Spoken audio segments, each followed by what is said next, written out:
Olá, muito boa tarde.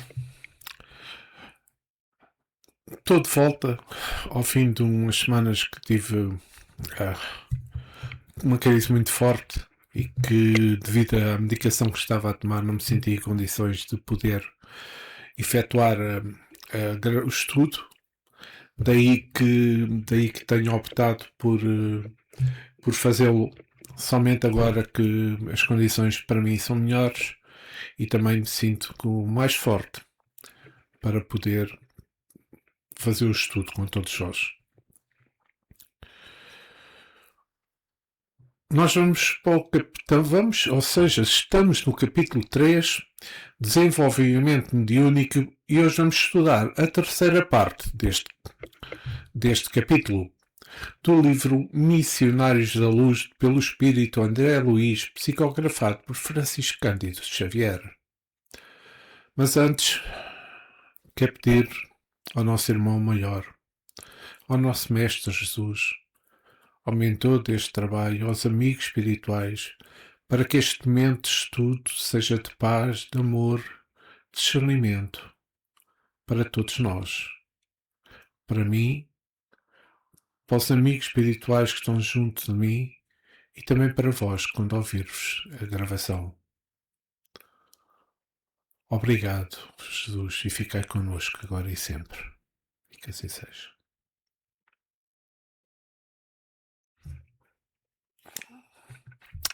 Pois então, meus amigos, vamos começar o nosso estudo. No capítulo 3, terceira parte.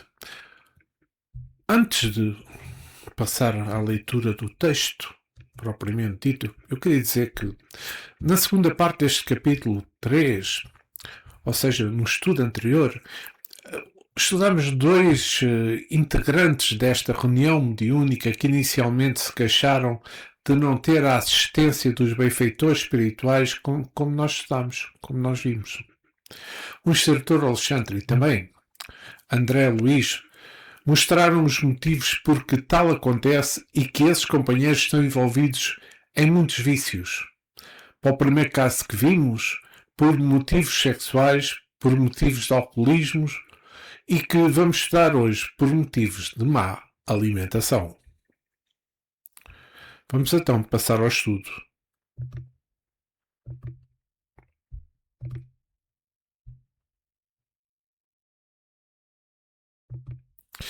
Não conseguia dissimular minha admiração.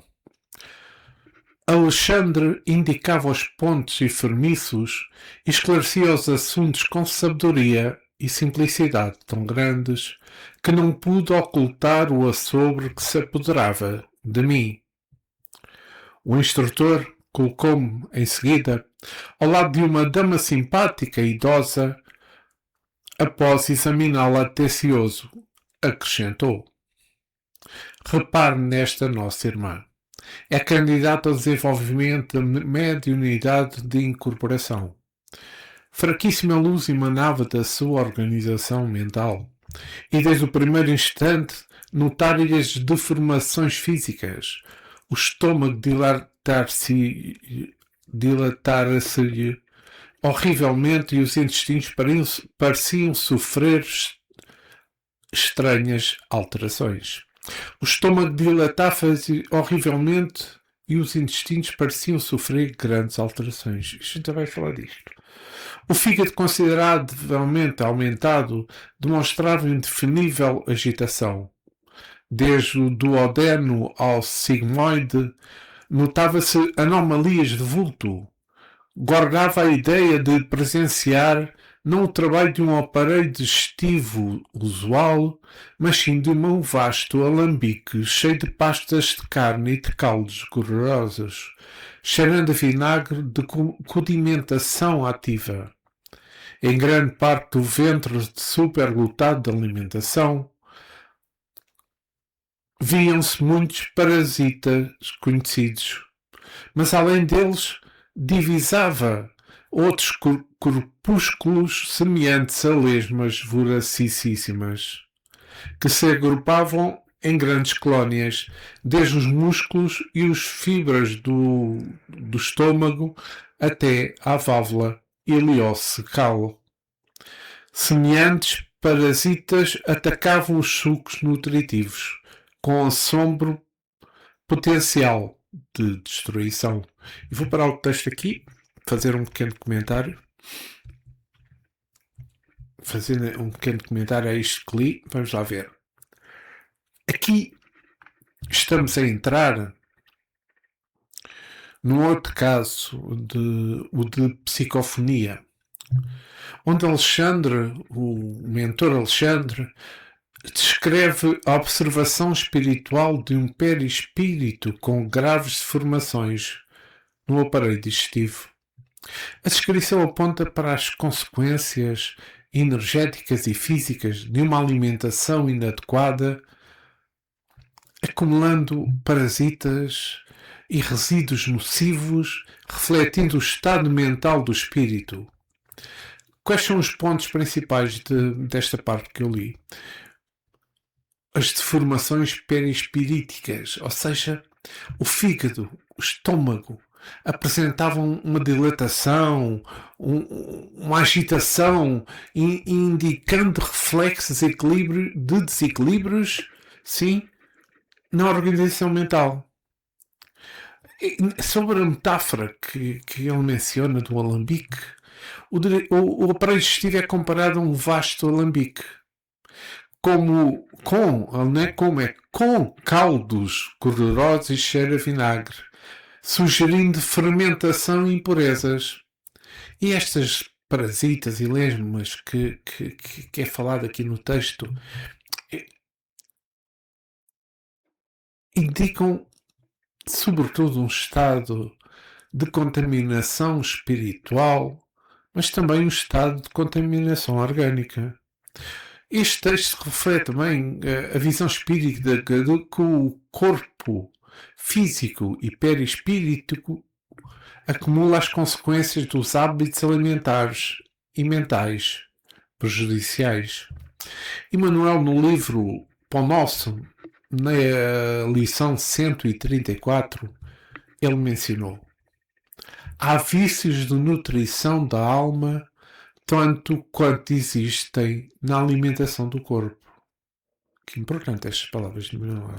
E também André Luiz, no livro A Libertação, no capítulo 19, ele menciona: defende o teu corpo como quem preserva um recipiente sagrado para o serviço do Senhor. Eu acho que isto é importante porque são coisas que a gente por vezes não nos lembramos, eu acho que é a palavra mais correta, mas que são extremamente prejudiciais para nós. E quando ele diz que no texto, em grande zona de ventre superlotado de alimentação, viam-se muitos parasitas conhecidos, mas além deles divisava outros corpúsculos semelhantes a lesmas voracíssimas, que agrupavam em grandes colónias, desde os músculos, as fibras do estômago, até à válvula ileocecal. Semelhantes parasitas atacavam os sucos nutritivos, com assombro potencial de destruição. Eu acho que, sob a ótica do espiritismo, este cenário que eu li agora do texto representa um caso grave também do seguinte, de vampirismo espiritual e larvas astrais. São geradas pelo descontrole moral, são geradas pelo descontrole físico que nós temos nas alimentações. Então, o que é que, segundo os conceitos espíritas, o que é que são as larvas astrais ou mentais? Os corpúsculos, semelhantes a lesmas voracíssimas, são descritos como larvas astrais ou vibriões psíquicos, também é utilizada esta palavra. Eles não são parasitas físicos convencionais, mas formas fluídicas. São como formas fluídicas criadas pela mente da própria pessoa ou de entidades obsessoras que se alimentam de energias densas. Qual é a causa disso? É que é o vício, descontrole. É que o texto afirma que tais parasitas surgem do excesso de alimentação e do descuido do corpo físico. Quando o ser humano se entrega ao vício alimentar, densifica seu perispírito, tornando-se presa de seres de basta condição. E eu falei em vampirismo espiritual, porquê? Porque os parasitas atacam os sucos nutritivos, como está no texto, o que simboliza que eles se alimentam da vitalidade orgânica e psíquica também da vítima. Este processo é uma forma de simbiose mórbida, onde obsessores, neste caso espíritos desencarnados, utilizam as larvas para sugar energias do médio ou da pessoa obsidiada, perpetuando o vício. Isto tem uma consequência orgânica, é que o fenómeno demonstra a conexão mente-corpo. Porque o pensamento desequilibrado e a alimentação desregrada ou densidade alteram a estrutura orgânica, os músculos e fibras do estômago, facilitando a instalação de doenças físicas reais que têm a sua origem no perispírito. Então, resumindo, esta parte do texto que eu li é uma representação visual como um descontrole emocional e o vício na alimentação ou em outras substâncias, como pode acontecer, baixa a frequência vibratória. E então baixa a frequência vibratória do perispírito, atraindo os parasitas espirituais que se instalam no ventre, consumindo a energia vital, como eu chamei vampirismo, e destruindo, claro, a saúde física. A cura, segundo o Espiritismo, como sabemos, envolve a reforma íntima, o controle alimentar e a higiene mental. As três coisas. Vamos continuar com o nosso texto. Observando a estranheza, o orientador falou em meu socorro. Peço desculpa, só aqui uma coisa. Está tudo correto.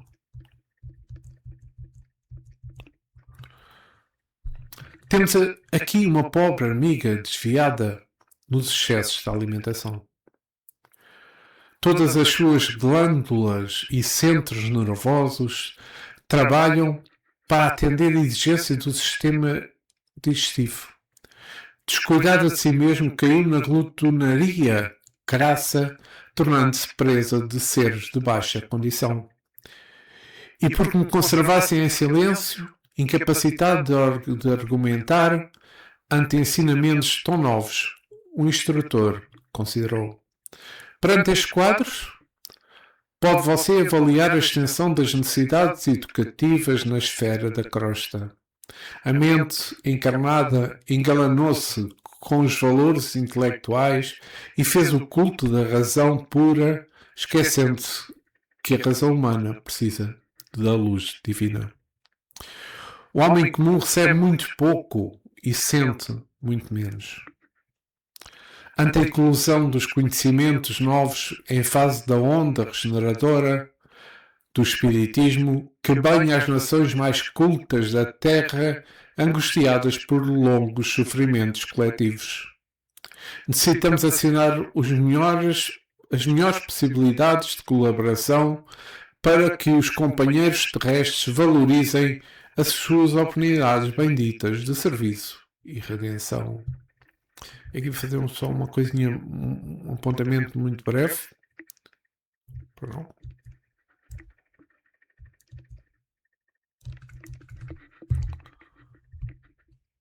Aqui um pequeno.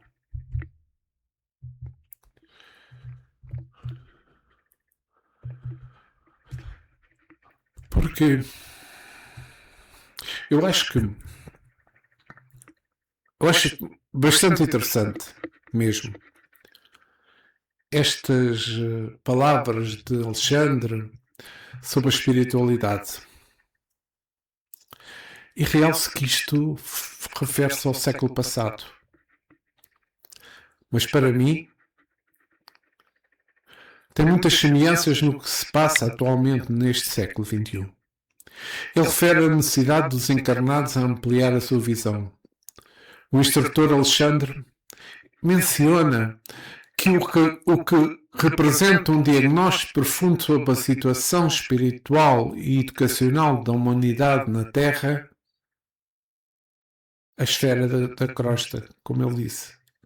E perante o quadro observado nesta parte que eu li, desequilíbrio, de necessidade de luz, André Luiz avalia a extensão das necessidades educativas da seguinte forma: o culto à razão pura, ou seja, o intelectualismo sem espiritualidade. André Luiz aponta que a mente encarnada na Terra se engalanou, ou seja, descurou-se, com valores puramente intelectuais. O homem moderno valorizou excessivamente a razão lógica e a ciência materialista, ignorando a necessidade de diretrizes morais e também espirituais. A razão humana precisa da luz divina. Esta parte aqui é muito, muito, muito importante. É que a avaliação de que a razão desassociada da espiritualidade superior, da luz divina, dos valores evangélicos, tornou-se limitada e incapaz de resolver os sofrimentos profundos da humanidade. É uma educação incompleta. Então temos também a limitação do homem comum, não é? É que o instrutor Alexandre, que fala com André Luiz, destaca que o homem comum percebe muito pouco e sente muito menos. Olha, aqui volto a dizer, foi no século passado que foi escrito este livro, mas é muito atual. Isto indica que o homem comum percebe muito pouco e sente muito menos. Indica uma miopia espiritual generalizada e uma falta de sensibilidade moral. Então, qual é a extensão da necessidade que temos para ultrapassar isto? Eu acho que a necessidade educativa é urgente e é imensa. Focando na renovação moral, volto a falar, a reforma íntima. A necessidade educativa é imensa e urgente. Não se esqueçam disso. Há uma inclusão de conhecimentos novos e uma onda regeneradora do espiritualismo, que exige a colaboração de espíritos educados para ajudar os encarnados a valorizar o espírito acima da matéria. Esta afirmação reflete um conceito central da literatura espírita, particularmente nas obras de Francisco Cândido Xavier, indicando um período de transição planetária e uma necessidade de educação espiritual. Isto parece que estão a relatar o que se passa neste século, não é? Então eu acho que há 1, 2, 3, 4 conceitos. 4 conceitos baseados no contexto doutrinário. O Espiritismo é entendido por ser essa força de renovação, trazendo conhecimentos que permitem aos encarnados compreender a sobrevivência do espírito, a reencarnação, a lei de causa e efeito. Esta inclusão de saber serve para combater o materialismo angustiante. O papel dos espíritos educados também é muito importante. Aqui educados, espíritos bons. Os espíritos benfeitores, são outra palavra, instrutores, aumentores, eles são, eu estou a dizer isto porquê? Porque eles são normalmente ou frequentemente chamados de espíritos educados no contexto do Missionários da Luz de André Luiz, que estamos a estudar. Eles unem-se aos encarnados interessados no progresso para elevar o nível vibratório e o nível intelectual da Terra. Então, há que valorizar o espírito acima da matéria. A educação espiritual visa fazer com que o homem compreenda que a vida material é algo temporário e o espírito, esse, é eterno. O objetivo é superar o culto da razão pura, sem espiritualidade, e valorizar as oportunidades de resgate e de serviço. Esta parceria, a colaboração para a regeneração que nós tanto precisamos neste mundo, ele visa transformar a Terra de um mundo de expiações e provas para um mundo de regeneração. É lógico que isto demora os seus anos e é lógico que este processo já se iniciou há muito tempo. E porquê? Porque a passagem para um planeta da regeneração onde o bem predomina e as paixões inferiores, elas continuam a existir algumas, mas são controladas. A necessidade de colaboração, a necessidade de valorização. A solução proposta é assinar as melhores possibilidades de colaboração entre o plano espiritual e o da Terra, para que os habitantes da crosta compreendam as oportunidades de serviço e redenção, ou seja, educação na fé e educação do amor. Resumindo, avaliando o que eu falei, indica que a Terra vive uma crise de inteligência, intelecto, acompanhada por uma pobreza de amor e espiritualidade,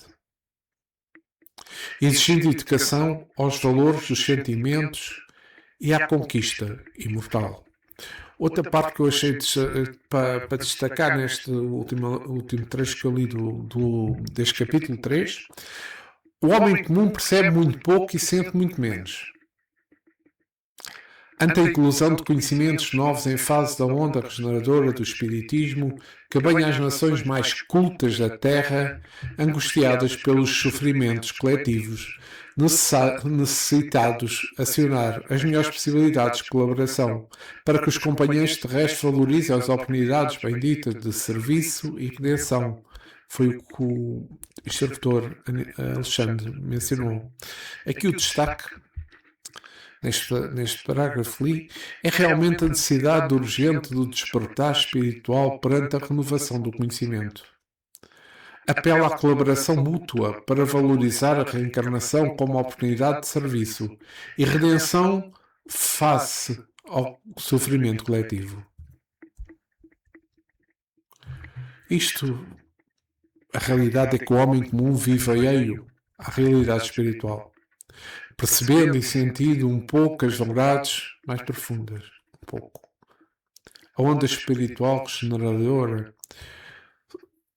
surge trazendo os novos conhecimentos para superar longos períodos de sofrimentos. É imperativo colaborar nisto. É imperativo ajudarmos os outros também a despertar para isto.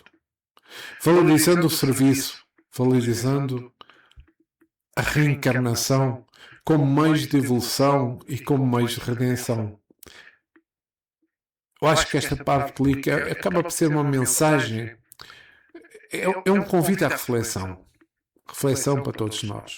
Sobre a necessidade de elevar a consciência espiritual em termos de transição. Achei importante falar nisto, porque este texto é um texto extremamente rico, como tem vindo a acontecer desde o início do livro, mas trazendo-nos coisas que por vezes não as observamos da melhor maneira. E continua o texto. Compreendi que Alexandre se referia, veladamente ao grande movimento espiritista, em virtude de nos encontrarmos nas tarefas de uma casa doutrinária, e não me enganava, porque o bondoso mentor continua a dizer, gravemente, o espiritismo cristão é a revivescência palavra brasileira, reviviscência do Evangelho de Nosso Senhor Jesus Cristo, e a mediunidade constitui um dos seus fundamentos vivos. A mediunidade, porém, não é exclusiva dos chamados médios. Todas as criaturas o possuem, porque significa a percepção espiritual, que deve ser incentivada em nós mesmos. Não bastará, entretanto, perceber. É imprescindível santificar essa faculdade, convertendo-a num ministério dativo do bem. A maioria dos candidatos ao desenvolvimento dessa natureza, contudo, não se dispõem aos serviços preliminares de limpeza do vaso receptivo. Dividem inexoravelmente a matéria e o espírito, localizando-os em campos opostos.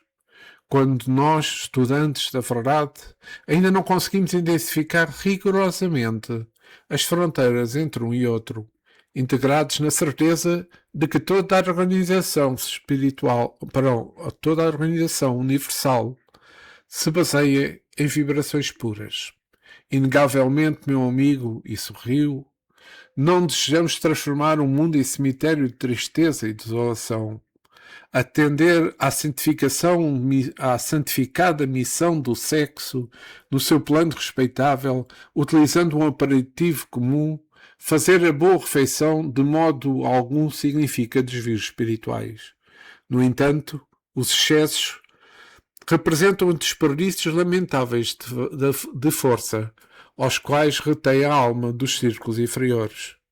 Ora, para os que trancafiam nos cárceres de sombra, não é fácil desenvolver percepções avançadas.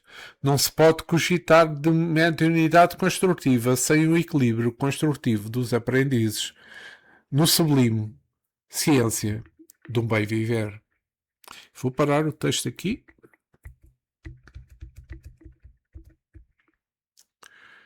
Esta frase que Alexandre menciona, o espiritismo cristão é a revivescência do Evangelho de Nosso Senhor Jesus Cristo, e a mediunidade constitui um dos seus fundamentos livres. A mediunidade, porém, não é exclusiva dos chamados médios. Todas as criaturas o possuem, porquanto significa percepção espiritual que deve ser incentivada em nós mesmos. Então, dê-me só um segundo para beber um pouco de água.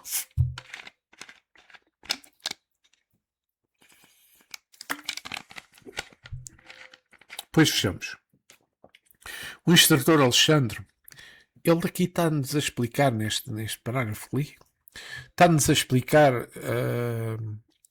que o espiritismo nos traz sobre a comunicabilidade entre o mundo espiritual e o mundo material.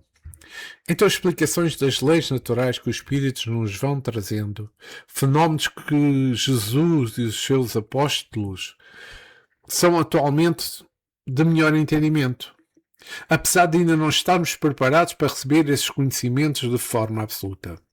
Considerada uma percepção espiritual, a mediunidade, essa faculdade que Alexandre nos traz é inerente a todas as criaturas e deve ser incentivada e santificada no bem. Então, a mediunidade liga-se à prática do Evangelho de Jesus, servido como ponte entre a matéria e o espírito. Sendo uma percepção espiritual, a mediunidade não é um privilégio de poucos, como diz o instrutor Alexandre, mas é uma faculdade de todas as criaturas. Então é necessário incentivar. Torna-se necessário santificar essa capacidade, convertendo-a num ministério ativo do bem, o que exige a limpeza do vaso receptivo, ou seja, o aprimoramento moral. Este conceito realça que a mediunidade é uma ferramenta de evolução. E é uma ferramenta de evolução disponível a todos. Sempre focada na vivência cristã e no auxílio ao próximo, que isso é muito importante. Outra frase que achei importante foi a seguinte: é imprescindível santificar essa faculdade, convertendo-a no ministério ativo do bem. A maioria dos candidatos ao desenvolvimento dessa natureza, contudo, não se expõe dos serviços preliminares de limpeza do vaso receptivo. Então, aqui, com este parágrafo, Alexandre aborda a necessidade de preparação moral, ou seja, a limpeza interior, ou seja, a reforma íntima. Ele propõe essa preparação, aborda essa preparação moral antes do desenvolvimento das faculdades mediúnicas ou espirituais, destacando que muitos procuram o fenómeno sem a prévia reforma íntima. O fenómeno mediúnico é de todos os tempos. O esforço de compreendê-lo é de todos os tempos. Mas a relação que o Espiritismo fazem da mediunidade e o Evangelho, colocando a vivência do Evangelho como base para o bem, como base para o bom desenvolvimento da mediunidade, da relação com o mundo espiritual. Isso sim, é um dado novo. Que é importante para o médium em si, mas também para os encarnados, como o instrutor Alexandre mencionou. Tem uma percepção espiritual, em maior ou menor grau. Todos nós temos essas percepções. E por vezes as pessoas não conseguem associar essa percepção que têm, mas que ela existe em todos nós. Aqui posso fazer referência à mediunidade do corpo, mente do médium, que precisam de purificação para poder operar no bem. Precisamos então de espiritualizarmos. A espiritualizar, como se diz por vezes, é um processo de autoeducação, de transformação moral, que leva ao espírito acima das necessidades materiais, focando na aquisição de virtudes, na forma íntima e na prática do bem. Envolve viver com um sentido espiritual profundo, baseado no Evangelho de Jesus, visando o progresso contínuo e a vivência da ética cristã diariamente. Reconhece o verdadeiro espírita pela sua transformação moral e pelos seus esforços em dominar as suas más inclinações. É um trabalho contínuo. É um trabalho contínuo de autoconhecimento e substituição de hábitos egoístas por atitudes altruístas. Desenvolver o saber, sentir e agir leva o indivíduo a ser melhor diariamente. Praticar a oração, praticar a caridade e a gratidão como formas de conectar-se com Deus e com o mundo espiritual. Compreender que a vida física é passageira e focar no cultivo de tesouros espirituais que permanecem após a desencarnação. Espiritualizar-se não depende de rituais, como sabemos todos aqueles que estudamos do Espiritismo, mas sim da aplicação dos ensinamentos éticos e morais do Espiritismo nas ações do dia a dia, construindo uma casa sob rocha.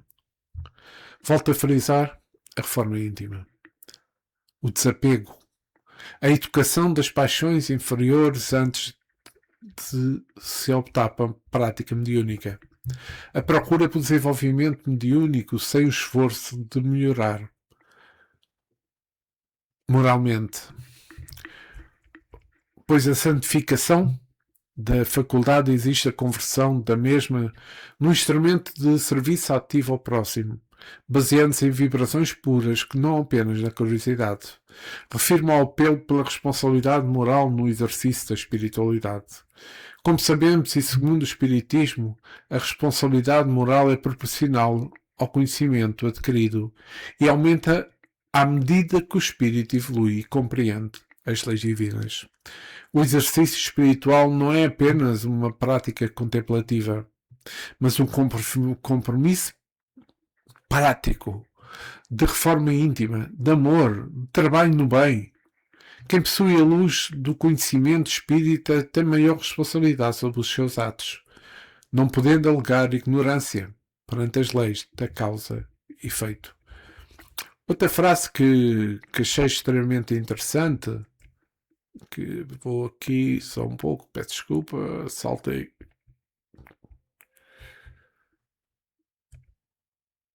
Já saltei. Peço imensa desculpa. Aqui está. Outra frase que achei extremamente. Outro parágrafo, não? Dividem inexoravelmente a matéria e o espírito, localizando-se em campos opostos, quando nós, estudantes da verdade, ainda não conseguimos identificar rigorosamente as fronteiras entre uma e outro. Integrados na certeza de que toda a organização universal se baseia em vibrações puras, inegavelmente, meu amigo, e sorriu, Alexandre, não deixamos transformar o mundo em cemitério de tristeza e de desolação. Então, aqui, vamos ver. Nós sabemos que o espiritismo não separa os dois. Considerando os campos de energia interconectados, como sabemos, onde o equilíbrio no uso do corpo, ou seja, da matéria, é essencial para o progresso espiritual, sem desprezar as necessidades humanas. A Organização Mundial, a Organização Universal é sustentada pelas vibrações puras, o que significa que a matéria e o espírito não são opostos absolutos, mas estados vibratórios diferentes da mesma criação divina. O Espiritismo nos trouxe a seguinte divisão do universo em três elementos: Deus, Espírito e Matéria. Deus, Espírito e Matéria constituem a trindade dos elementos gerais do universo, conforme o Espiritismo. Deus é a inteligência suprema e a causa primária. O Espírito é o princípio inteligente. E a matéria, o princípio material, ambos criados por Deus, evoluindo em conjunto, ligados pelo fluido cósmico universal. Então aqui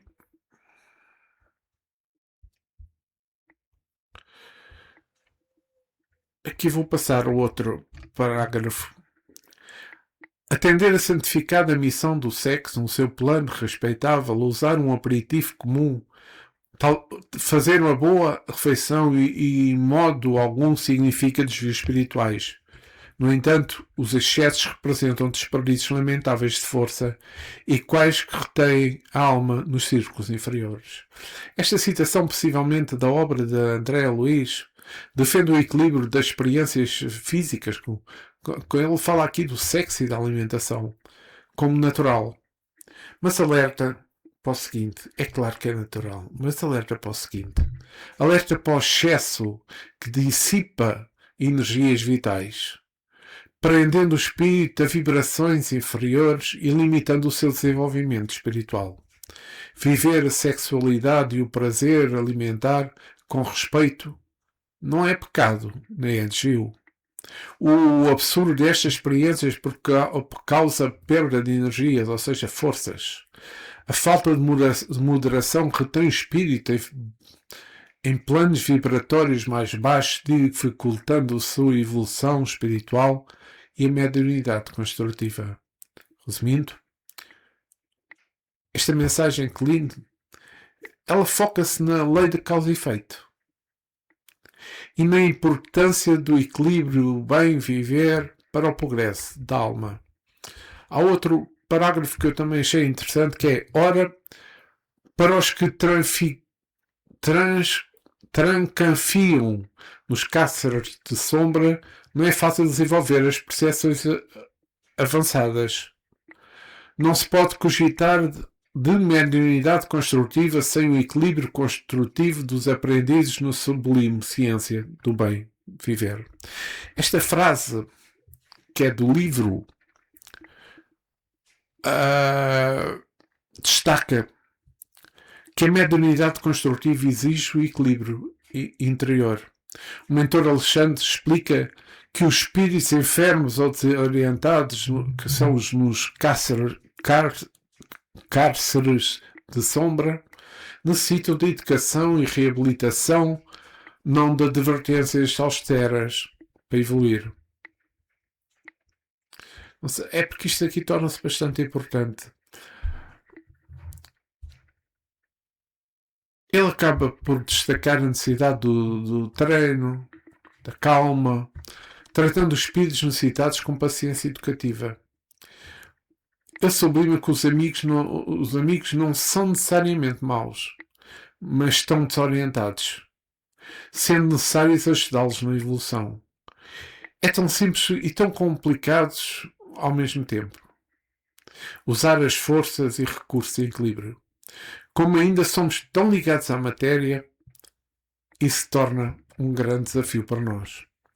Torna-se um grande caminho na nossa evolução espiritual.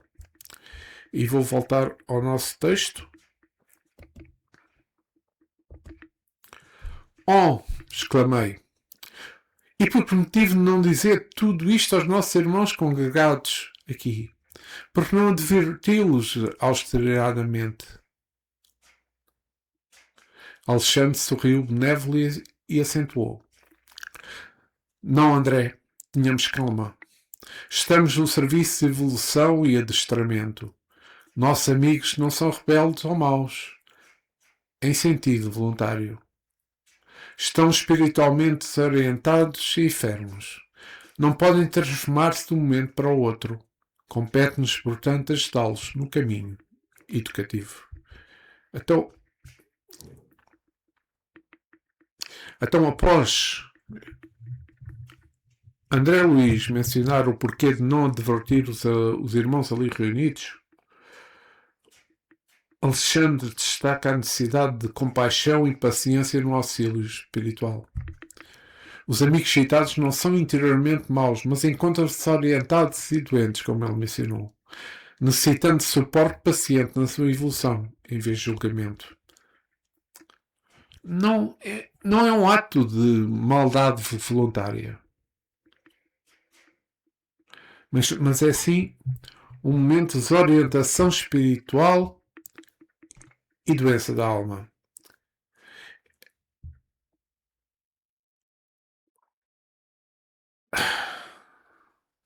Esta maldade mencionada, como ele diz, desorientação espiritual e doença da alma, e não apenas maldade voluntária, está em consonância com a filosofia do espírita, apresentado no Livro dos Espíritos por Allan Kardec, particularmente no que toca à evolução, causa do mal e moralidade.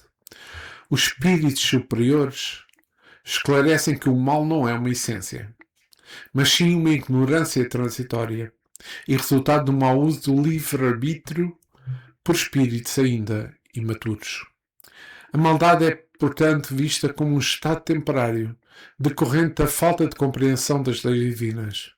Ao tratar das paixões grosseiras e da maldade, a obra indica que estas são consequências da inferioridade moral e intelectual dos espíritos, ou seja, dos espíritos imperfeitos. A cura para essa doença ocorre através da reencarnação, da penitência e da reparação.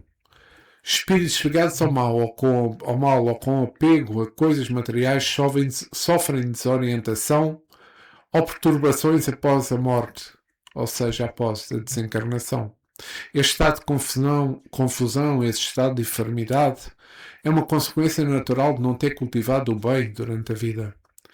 A crueldade e o mal são frequentemente retratados não com um prazer intrínseco, mas com reflexos de um espírito doente, com reflexos de um espírito desorientado e que age segundo as paixões inferiores, carecendo de esclarecimento espiritual. E vamos passar ao nosso texto. Este texto, como volto a dizer, é extremamente rico. O orientador deixou de sorrir e acrescentou, disse: André Luís. É verdade que sonho identificar maravilhosos castelos sem base, alcançar imensas descobertas em exteriores sem estudarem a si mesmos. Mas gradativamente compreenderão que a mediunidade elevada ou percepção edificante não constitui atividades mecânicas da personalidade, mas sim conquistas do espírito, para cuja consecução não pode prescindir das iniciações dolorosas, dos trabalhos necessários ou da dedicação sistemática e perseverante. Aqui também vou parar só para fazer um pequeno comentário. Esta frase. Então, esta frase é uma frase verdadeira. É uma frase que reflete o ensinamento espírita sobre a mediunidade. E esta frase destaca que a mediunidade elevada é uma conquista do espírito que exige autoeducação, trabalho perseverante e amadurecimento interior. E não, como muitos pensam, um mecanismo automático da personalidade ou apenas um talento exterior. Como Alexandre menciona, muitos sonham com grandes feitos mediúnicos, castelos maravilhosos, sem construir uma base sólida, focando apenas no exterior sem o autoconhecimento. A mediunidade edificante, volto a dizer, não é mecânica. É uma conquista espiritual que exige iniciações dolorosas, ou seja, provas e também muita dedicação. O desenvolvimento real passa pela autodedicação, pelo esforço pessoal, pela perseverança e não apenas por uma facilidade mecânica. E vamos passar ao nosso texto, que está muito interessante. Executando-se, porém, essas ilusões infantis, são bons companheiros de luta aos quais estimamos carinhosamente, não só como irmãos mais jovens, mas também por serem credores de reconhecimento, pela cooperação que nos prestam muitas vezes, inconscientemente. Os tenros embriões vegetais de hoje são as árvores robustas de amanhã. As tribos ignorantes de ontem constituem a humanidade de agora.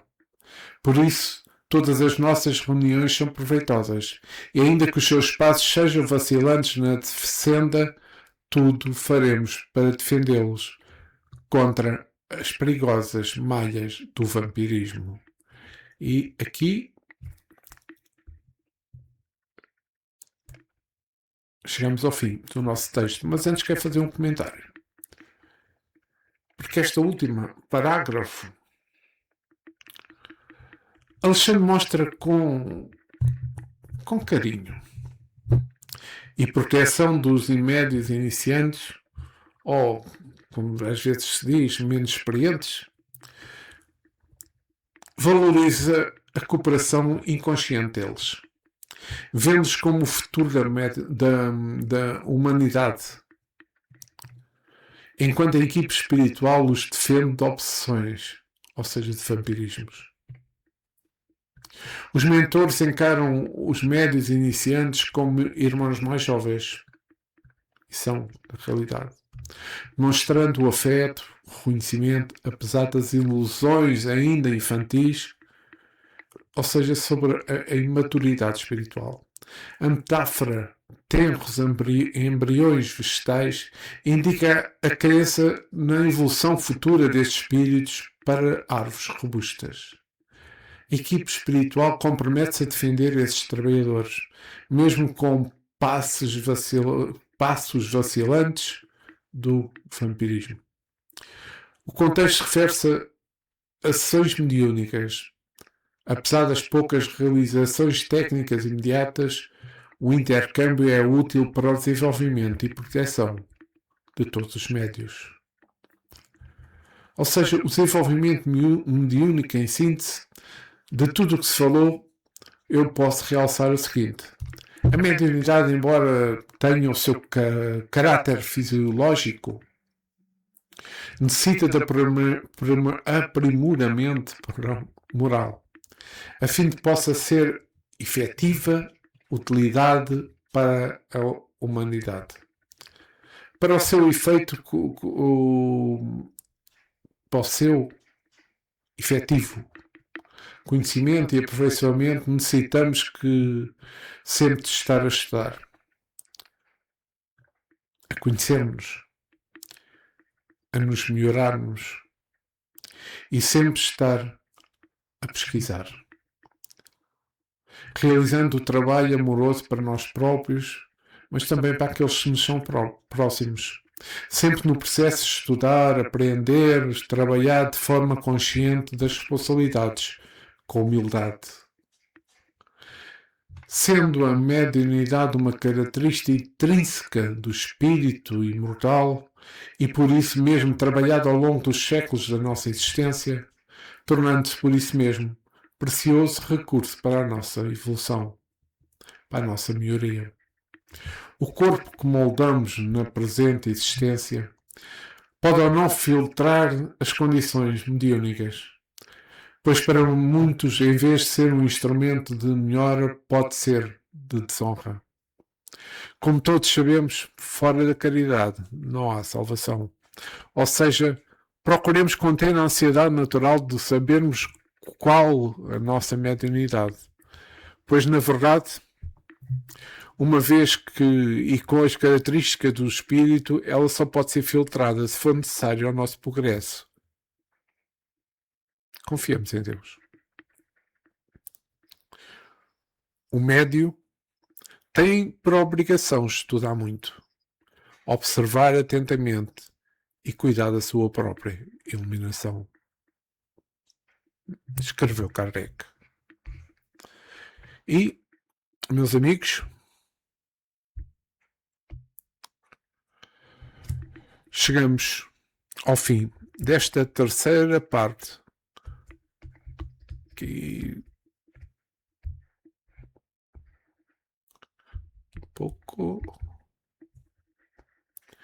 chegamos ao fim desta terceira parte do capítulo 3, desenvolvimento mediúnico. Espero que eu tenha realçado, ou pelo menos tento realçar, o que eu acho mais importante que nós podemos ter nesta leitura, neste estudo, neste capítulo 3 de desenvolvimento mediúnico, nesta terceira parte. Para a semana, se Deus quiser e se os amigos espirituais me ajudarem, voltarei para o início do capítulo 4, vampirismo. Espero que este estudo tenha sido do vosso agrado, tanto como foi do meu.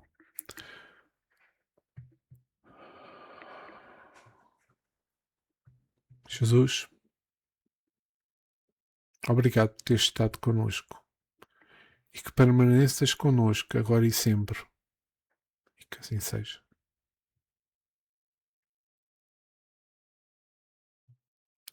Obrigado por terem estado comigo neste estudo. Muita paz, muito amor, uma boa semana e que Deus permaneça sempre convosco, assim como Jesus.